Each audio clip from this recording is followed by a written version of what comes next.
Hey YouTube, how you guys doing today? Kevin here coming back at you with another video. Working on Michael's bike again. Gasket came in. Boom. For this side right here, we're going to button up this side today and do a first start on it. So I had some gas sitting in the tank. I had the petcock on, checking to make sure it's not leaking. I have not started this bike yet, so I can't wait to see how well it starts. But I did that to make sure that after cleaning it. So what you do is you leave your petcock on reserve, like that. And then once you leave it on reserve, you let it sit. Shouldn't leak. If it leaks when it's been sitting, that means your float is incorrectly adjusted, or you have a leak in your needle and seat, or the fuel line. This particular fuel line doesn't require clamps because of the type of fuel line it is. It fits right onto the barb fitting and it's good. You are good to go. So it's really, really nice fuel line. And then of course, you want to make sure that your timing marks are lined up here. When you move the throttle, it goes full throttle in the carburetor there, and the slide moves nice and freely. We did the clutch adjustment, we got that done, and now we are at, I had to turn this grommet around, it's on backwards, but it's alright. We have to button up the side, put the side covers on, put the screws back into it, and get that all squared. So one of the things I wanted to do is blow it all out in here one more time with the compressed air, get that blown out, and then we'll go ahead, start putting the gasket on and getting the covers, getting the side all sealed up, back together. And then I want to retorque the head, because that should be done at this mileage. And that's pretty much it. So let's get crack-a-lacking. Oh, and before I do, please hit the subscribe button and the bell icon so when I post a video, you guys get notified. Alright, let me get you guys in the stand and we'll get this thing crack-a-lacking. Okay, so we are not leaking. I checked the ground right underneath of it. No oil, no water, no fuel, no nothing. So I'm shutting the petcock off. Petcock is now off. So to clean up the old gasket surface that was around here, there's no sealant or anything like that on, no RTV silicone, so you can get away with just a regular cheap generic wire brush, scrape it around. And then I used some compressed air to blow it all off. I didn't want to do that the whole video because, well, one, it's time consuming, two, it's very annoying listening to that on video. So I did blow it off, I did clean it up with the gasket surface, and now we're going to install the gasket. So for the gasket, basically what you're going to do is you're going to pull your rubber up like that, so it's got plenty of room. Look at that, I missed a spot.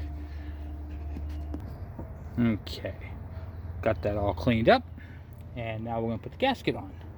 This gasket literally just sits right on there, and the reason why you really got to bring the rubber up is so it can fit up underneath of it and all that. Make sure it sits all the way on there. You probably ask yourself, Kevin, you're very picky about your bikes, and you're very, make sure you get the grommets, make sure you get your plug, make sure this gasket is all sealed. I've been riding my bike for a long time without the gasket. I just bolt it to it. Why are you so picky? All right, I'm going to show you guys something about this bike. This is the most important thing you guys got to know. On a typical bike, any bike, your carburetor is not mounted down here. It's only down here because it has a rotary valve engine. Typically, your carburetor is up in back of your cylinder. The air box is under your cover here. Okay, so let me see if I can show you guys this a little bit better here. Okay, so typically your air filter is not located here. It's located under your side cover.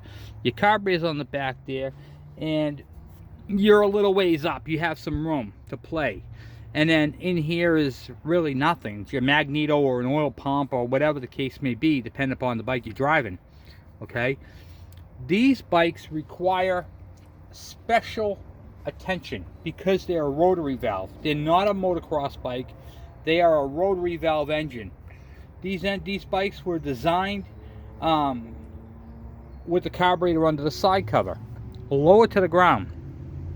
Water gets in here, it fills up, it destroys the fuel system. Okay? Dirt and debris gets sucked in through here, and then guess what? You just ruined your engine for dirt ingestion, which I've done videos on.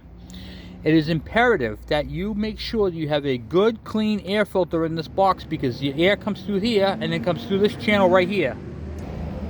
It comes through here. So for a lot of people don't realize how deep that is, I'm going to use the handle of this right here, and I'm going to show you. I can stick this whole thing all the way in. See how far that is? And that's not even touching the other side, okay? That's where your air travels through. It goes around the cover and into there. So the air filter gives you the restriction, the air restriction you need. If you have these leaks, they can cause lean conditions. Riding this bike without this cover can actually cause a lean condition and cause you to burn up the engine in minutes, even less than that. Okay, so it's imperative that you take the time and do these bikes properly. This oil line right here is clear. Okay, now you see how clear it is, and you can see how it's filled with oil. There's no air bubbles in. Okay, it comes off your oil pump, goes up there, and that's how I know this thing is working properly. Okay, and you should get a little bit of smoke out the back, unless you're using non-smoke, what you call it there, non-smoke oil. Typically they still smoke a little bit, but it's less. You want to make sure that there's no crips or kinks, and check your timing marks as we went over. That's why I do these videos, guys, to inform you guys of what is involved with the rotary engine. They are not premix bikes. It is not recommended premixing these bikes. Okay, premixing bikes can damage them. This bike is in absolute awesome condition for its age, and he's been taking very good care of it, and I was very honored to be able to work on this bike. So I wanted to make sure it's all done 100% correctly, and so I wanted to share with you guys exactly how to do that. Alright, so I'm going to get the side cover, and we're going to get this thing screwed on there. Okay, so I popped the cover on there and popped the 3 screws in there. Didn't realize I wasn't recording. I'm going to take a break to go get the stuff, but that's alright. Anyway, gasket, 3 screws, and then on the back of this we just have to put this on. I use a little flathead screwdriver to kind of help me make sure it seats all the way onto it. Just like that. Then what I do is I grab my cables and I push them down, make sure they're all the way down, and then this spring, a lot of people don't realize how important this spring is. This spring is actually a heat sink, so that the heat from the cylinder and the cylinder head doesn't fry your cables. It actually takes the heat for them. Pretty neat, kind of like your buddy there throwing himself in front of a bullet for you. That's what that is. And then the other thing I do not like is, if you see right here, you got the spring. That's fine, but I don't like to see the spring. So we're going to take the spring and kind of move it around. So we're going to take that spring off and rotate it so that that hook part is in the back. It just looks cleaner. It has to be on there because it's the clamp. See, now it looks just a lot better. I know I'm kind of nitpicking, but you know, it is what it is. And then I do a final check on the what do you call it there, the oil pump. Now I don't know if you guys have noticed, I've checked this thing a gazillion times. I always like to check my oil pumps, just to double, triple, quadruple check it, and then we'll put that cover on that side.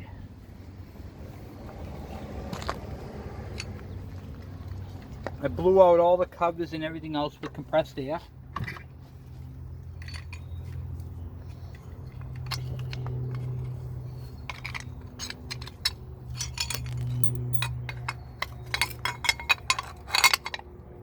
The top screw and the back screw are long because they're also side cover bolts as well.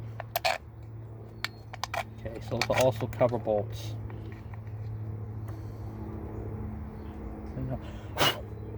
One up in here. Screws back in.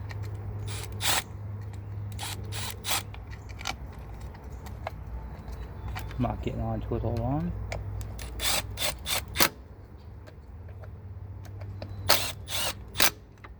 And find out why this one is not going in.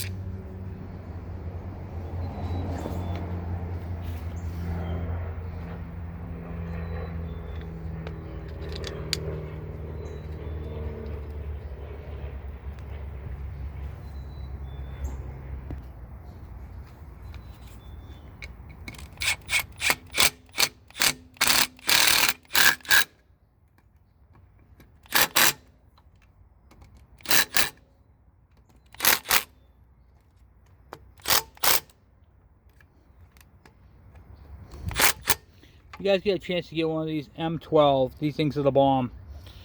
Okay, so we have that all on there. Side covers are all back on. This side of the engine is all done. The only thing I want to do is I want to check the tightness of the kickstarter bolt, and I want to go ahead and re-torque the cylinder head. So we're going to do that real quick. Now the book calls for 16 foot-pounds of torque, which is fine, but I've been doing some research on the diameter of the studs and everything else. That actually in the regular chart is 20 pounds. So I am going to torque them at 20 pounds because it reduces the amount of time that we have to keep retorquing them. That one's torqued. I'm going in a crisscross pattern. See if we can get anything on that.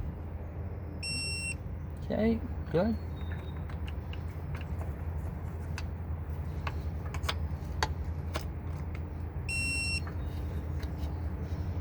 I think these are been already torqued to that. Okay, good. If you guys get a chance to get one of these are cool. A little habit that I got into doing is after you retorque a head, I always throw the ratchet on the kickstarter shaft and give it a quarter turn or thereof and make sure it's nice and snug. These do loosen up. When they loosen up, they end up stripping out, and when they strip out, that can be stuck on a road or a what do you call it there, on a trail, or make, you know, the difference between getting home or not. Alright, so we got all that done. Let's see if we can fire this bad boy up. Then after the engine's up and running, once we get that all done, the only thing that's left to do, which we'll be doing tomorrow, is swapping out the 2 tires and changing the oil. Well, I'll be doing a video on all that as well. Checking the brakes, doing the oil, checking the chain tension, and then we have officially gone through this entire bike. Then it's a matter of cleaning it up, give it a bath, pressure wash it, soap it up, make it all nice and pretty. You know what I'm saying? Alright, so let's see if this thing will start. Let's see. Fuel. Put fuel on. Choke. Kickstart. What do you guys think? We have a clean carburetor. It's been sitting with the fuel on. Okay. CDI ignition. What do you think? 1 or 2 kicks, guys? 1 or 2 kicks. What do you think? 1, 2, 3, maybe? Let's find out. And this is cold, by the way, just so you know. I haven't done any starting on it, touching the whole exhaust. This is the first time this thing started here at this house.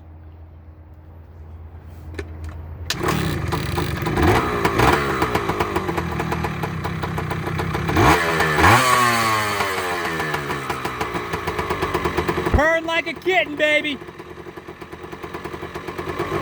The sweet sound of a 2-stroke. Listen to that.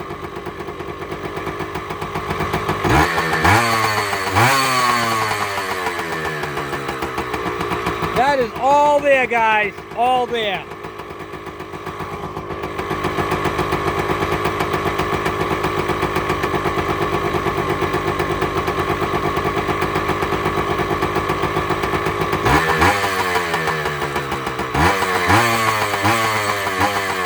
Nice and crisp.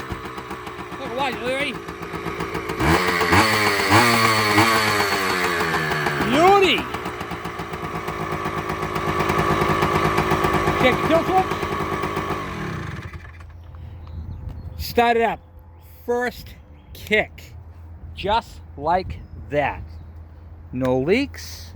This is how I love tuning bikes. When you just get on there, you kick it once, she comes alive, take her off a choke, and off you go. Michael, you've got yourself a very nice bike here, and I'm very happy to work on it for you. So this bike is tuned and just about ready to go.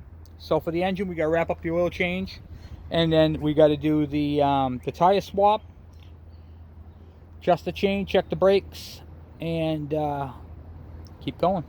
And then that's it. I think that's it after that. So we are just plugging away at this bad boy. Anyway, guys, I'm off for now. Michael, great bike, and I hope everybody enjoyed the video. I'm out.